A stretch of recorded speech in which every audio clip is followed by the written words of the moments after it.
Students இப்போ நம்ம பார்க்க போகிறது வந்து AC single phase 3 wire system. Okay, so AC single phase 3 wire system. இதுக்கு முன்னாடி நம்ம பார்த்தது வந்து AC single face 2 wire system. அதில் ஒரு கண்டக்டர் வந்து எர்த் பண்ணியிருந்தோம். ஓகே, ஸோ அது ஃபர்ஸ்ட் டைப். ரெண்டாவது AC single face 2 wire system with mid point earth. Okay, so mid point வந்து எர்த்தோட கனெக்ட் பண்ணியிருந்தோம். இப்போ தேர்ட் டைப். ஓகே, ஸோ அதை நம்ம பார்க்க போகிறது வந்து என்ன அப்படின்னா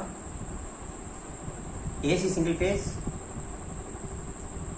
3 wire சிஸ்டம். ஓகே,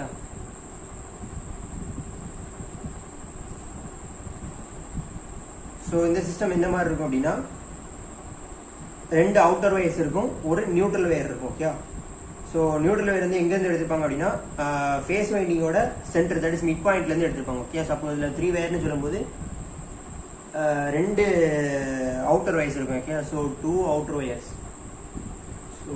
wires, அது கூட ஒரு நியூட்ரல் வயர் இருக்கும். டோட்டல் நம்மளுக்கு 3 wires. Okay, so 1 neutral wire. So neutral wire வந்து எங்கேருந்து எடுத்துருப்பாங்க அப்படின்னா ஃபேஸ் வயரோட சென்டர் பாயிண்ட்லேருந்து என்ன எடுத்துருப்பாங்க அப்படின்னா நியூட்ரல்லேருந்து எடுத்துருப்பாங்க. ஓகே, ஸோ அப்போ இந்த சிஸ்டம் பார்க்குறதுக்கு என்ன மாதிரி இருக்கும் அப்படின்னா, ஸோ இதான் அதோட டயக்ராம்.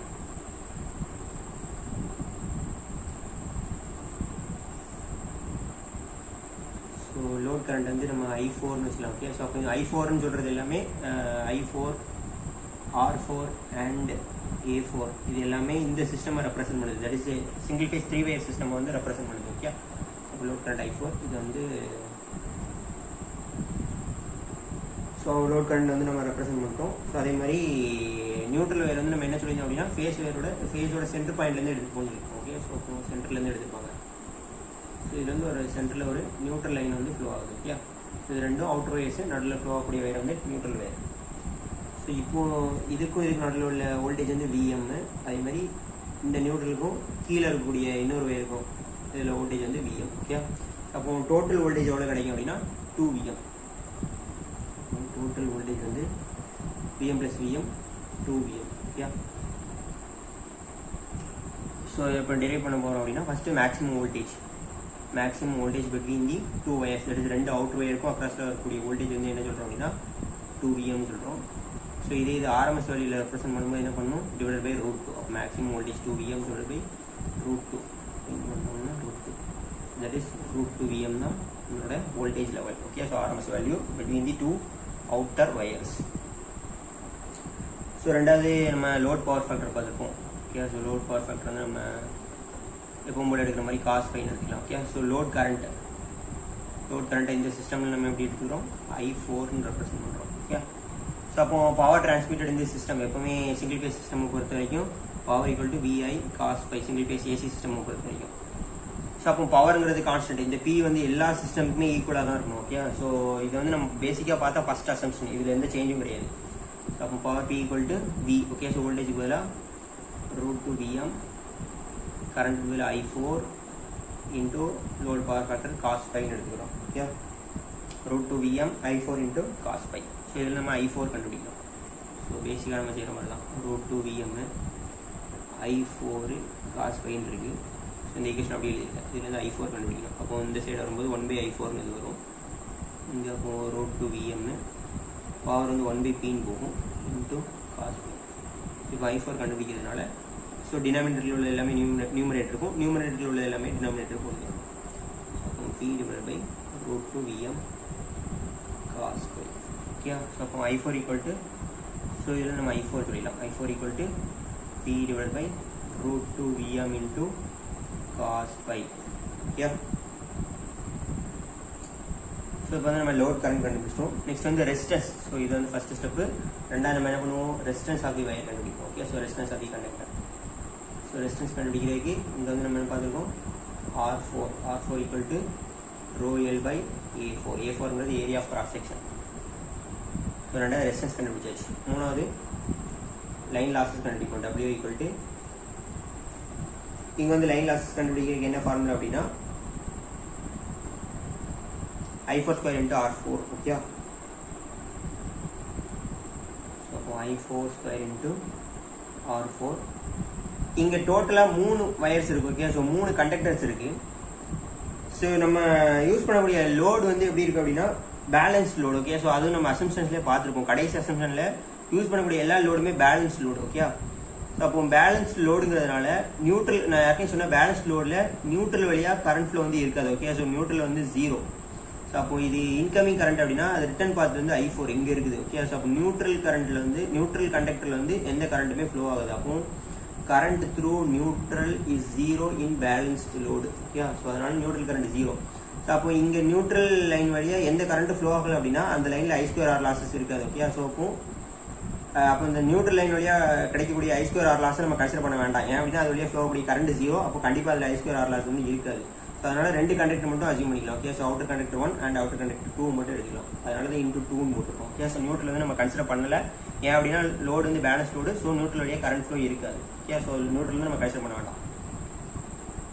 ஸோ அப்போ I4² into R4 into 2 போட்டுருக்கோம். Okay, equal to 2 into W equal to I4². I4 யாருமே கண்டுபிடிச்சிருக்கோம். P divided by √2 Vm cos pi d whole square into R4 பதிலாக நம்ம என்ன பண்ணலாம், ρl by A4 போடலாமா. So ρl by A4. So இந்த வழி ஷிஃப்ட் பண்ணிட்டேன். ஸோ அப்போ லைன் லாஸ் W கண்டுபிடிக்கும் போது 2 into P² divided by √2 into √2 Vm² into cos² pi into இந்த ρl by A4. இப்போ ஃபைனலாக 2 கேன்சல் ஆயிரும். P² ρl divided by Vm² into cos² pi into A4.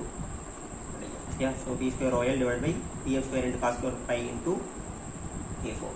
So W. So இதில் நமக்கு A4 இந்த இது கண்டுபிடிக்கணும். Area of cross section A4.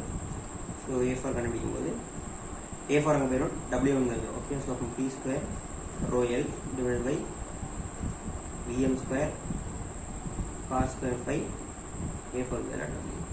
So இப்போ ஏரியா ஆஃப் கிராஸ் செக்ஷன் நம்ம கண்டுபிடிச்சிட்டோம். ஸோ இது வந்து 4th point. Area of cross section வந்து நம்ம 4வது கண்டுபிடிக்கிறது. 5வது நம்ம என்ன கண்டுபிடிக்க முடியும், வால்யூம் ஆஃப் காப்பர் யூஸ்ட் கண்டுபிடிக்கும். வால்யூம் ஆஃப் காப்பர் யூஸ்ட் எந்த சிஸ்டமுக்கு, ஏசி சிங்கிள் ஃபேஸ் 3 wire சிஸ்டமுக்கு. ஈக்குவல் டு என்ன பண்ணணும் அப்படின்னா ஏரியா ஆஃப் கிராஸ் செக்ஷன் தெரியும், லென்த் தெரியும். இப்போ இதில் ஒரு சின்ன சேஞ்ச் என்ன அப்படின்னா, இதுக்கு முன்னாடி நம்ம பார்த்த எல்லாத்துலேயுமே 2 கண்டக்டர் இருக்குன்னு சொல்லி நம்ம எடுத்துக்கிட்டோம். ஸோ இதில் வந்து நியூட்ரல் வேற வந்து வால்யூம் ஆஃப் காப்பர் யூஸ்ட் கண்டுபிடிக்கும் போது நம்ம அதையும் சேர்த்து கன்சிடர் பண்ணணும். ஓகே, ஸோ லைன் லாசஸில் கரண்ட் வச்சு நம்ம சொல்கிறோம். அப்போ கரண்ட் இது வழியே ஃப்ளோ ஆகலை, அதனால நம்ம வந்து அதை எடுத்துக்கல, நியூட்ரல் லைன் எடுத்துக்கல. பட் ஆக்சுவலாக நியூட்ரல்ங்கிற ஒரு கண்டக்டர் வந்து அது எப்பவுமே பிளேஸ் ஆயிருக்கு. ஓகே, ஸோ அப்போ அதுக்கு தேவையான கண்டக்டர் செலவே நம்ம கண்டுபிடிக்கணும். ஓகே, ஸோ அப்போ அதான் நம்ம என்ன பண்ணணும், volume of copper used. So அப்போ நம்ம என்ன அசியூம் பண்ணுறோம் அப்படின்னா, இந்த நியூட்ரல் வயரோட கிராஸ் செக்ஷன் வந்து இது ரெண்டுத்துக்கும் எப்படி இருக்கு அப்படின்னா பாதியாக இருக்கு. ஓகே, ஸோ அப்போ இந்த அவுட்டர் வயர் 1க்கும் பாதியாக தான் இருக்கு. ஓகே, ஸோ அதனால என்ன பண்ணுறோம் அப்படின்னா, இது வந்து ஒரு கண்டக்டர், இது 2 கண்டக்டர். அப்போ வால்யூம் ஆஃப் காப்பர் யூஸ்ட் ஆக்சுவலாக போடும்போது என்ன பண்ணுவோம் அப்படின்னா 2 into A4 into L தான் ஆக்சுவலாக போடுவோம். பட் நியூட்ரல் இருக்கிறதுனால நம்ம என்ன போடுறோம் அப்படின்னா 2.5 into A4 into L. ஏன் அப்படின்னா இந்த area of cross section of neutral wire வந்து இதுக்கு பாதியாக இருக்கு. ஓகே, ஸோ அப்போ இதுக்கு ஒன்று, இதுக்கு இதுக்கு வந்து 0.5. டோட்டலாக நமக்கு என்ன கிடைக்கும் அப்படின்னா 1 + 1 + 0.5. ஓகே, ஸோ அதனால தான் நம்ம 2.5ன்னு போடுறோம். ஸோ இது ஃபர்ஸ்ட் கண்டக்டருக்கு, இது 2வது அவுட்டர் கண்டக்டருக்கு, இது வந்து நியூட்ரலுக்கு உள்ளது. ஓகே, ஸோ அப்போ நியூட்ரலோட கிராஸ் செக்ஷன் அந்த அவுட்டர் வயர் இருக்கு இல்லையா, ஸோ அவுட்டர் கண்டக்டருக்கு பாதியாக இருக்குன்னு சொல்லி நம்ம கன்சிடர் பண்ணிக்கிறோம். அதனால தான் 0.5 போடுறோம். இதுக்கு 1 அப்படின்னா இதுக்கு பாதிங்கும் போது 0.5. ஓகே, அப்போ டோட்டலாக 2.5 into A4 into L. So அப்போ 2.5 into A4 ஓட வேல்யூ இங்கே இருக்குது. Okay, so that is P² ρl divided by Vm² cos² pi W. Okay, so இதை அப்படி சப்ஸ்டிட் பண்ணிட்டோம் into L.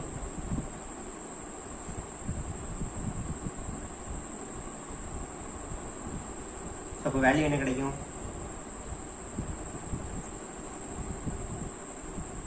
uh, 2.5 P² rho L into L L² divided by Vm² into cos² pi into W. Okay, so இது என்ன அப்படின்னா volume of copper used in AC single phase 3 wire system.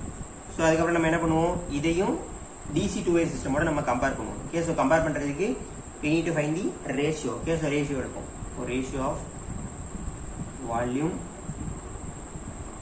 Of copper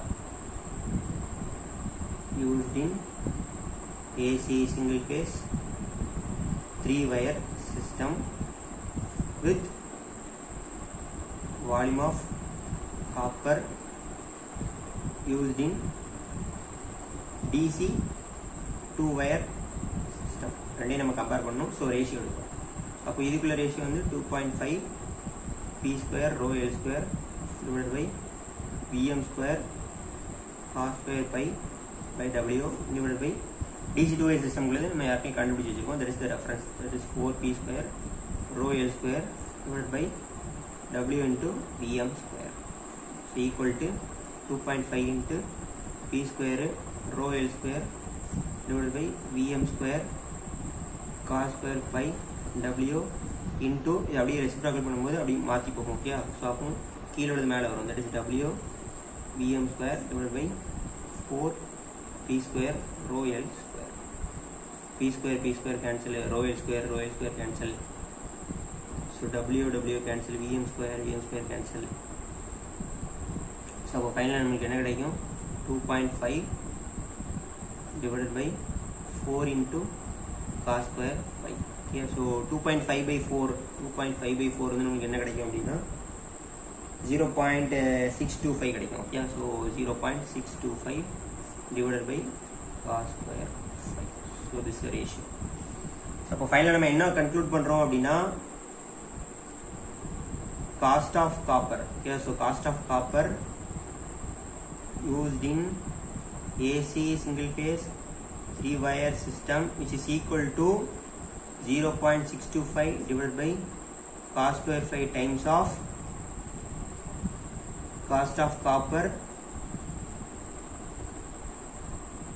used in DC 2 wire system. Okay, so this is final conclusion. இப்போ cost of copper used in DC 2 way சிஸ்டமில் வந்து so power வந்து ரெண்டுக்குமே same. Okay. So for example power சேம்ங்கிறதுனால so power in AC equal to power in DC ரெண்டுக்குமே power சேம்னு வச்சுக்கிறோம். So இப்போ வந்து cost of copper used in DC 2 way system வந்து ஒரு எக்ஸாம்பிளுக்கு நான் சொல்கிறேன், ஒரு 200 rupeesனு வச்சுக்கலாம். ஓகே. ஸோ அப்போ இதே அமௌண்ட் ஆஃப் பவர் வந்து ஒரு சேம் அமௌண்ட் ஆஃப் பவரை டிசியில் நம்ம டிரான்ஸ்மிட் பண்ணும்போது அதுக்கு தேவையான கண்டக்டர் காஸ்ட் வந்து 200 rupeesனு வச்சுக்கலாம். ஸோ 2 கண்டக்டர் இருக்கும், அப்படி தான் 2 wire இருக்கும் டிசியில். ஸோ டோட்டலாக காஸ்ட் ஆஃப் கண்டக்டர் வந்து 200 rupees.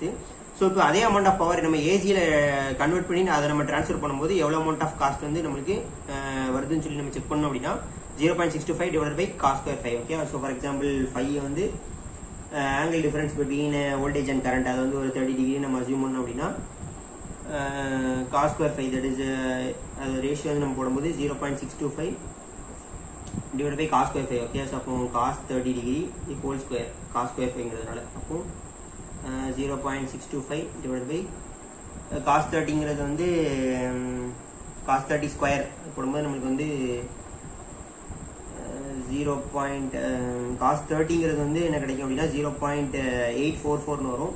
ஸோ ஸ்கொயருங்கிறதுனால square. Okay. So 0.625 divided by 0.844. Okay. So அந்த அளவுக்கு இந்த இது கூட என்ன பண்ணோம் அப்படின்னா 200 மல்டிப்ளை பண்ணணும். ஏன்னா cost of copper DC 2 way system நம்ம எக்ஸாம்பிள் 200ன்னு வச்சுக்கோம். இதை மல்டிப்ளை பண்ணோம்னா காஸ்ட் ஆஃப் காப்பர் அதே அமௌண்ட் ஆஃப் பவரை நம்ம ஏசியில் ட்ரான்ஸ்ஃபர் பண்ணும்போது அதுக்கான காப்பர் காஸ்ட் வந்து எவ்வளோ கிடைக்குன்னு சொல்லி நம்ம கன்சிடர் பண்ணிக்கலாம், எவ்வளோ கிடைக்குன்னு சொல்லி நம்ம வந்து கண்டுபிடிச்சிடலாம். ஓகே. ஸோ அவ்வளோதான். ஸோ இதான் என்ன அப்படின்னா ஏசி சிங்கிள் ஃபேஸ் 3 way சிஸ்டமை டிசி 2 way சிஸ்டமோட கம்பேர் பண்ணும்போது அந்த காஸ்ட் ஆஃப் காப்பர் கம்பேரிசன் என்ன மாதிரி இருக்குன்னு சொல்லி நம்ம இந்த டெரிவேஷன் மூலமாக பார்த்தோம். ஓகே.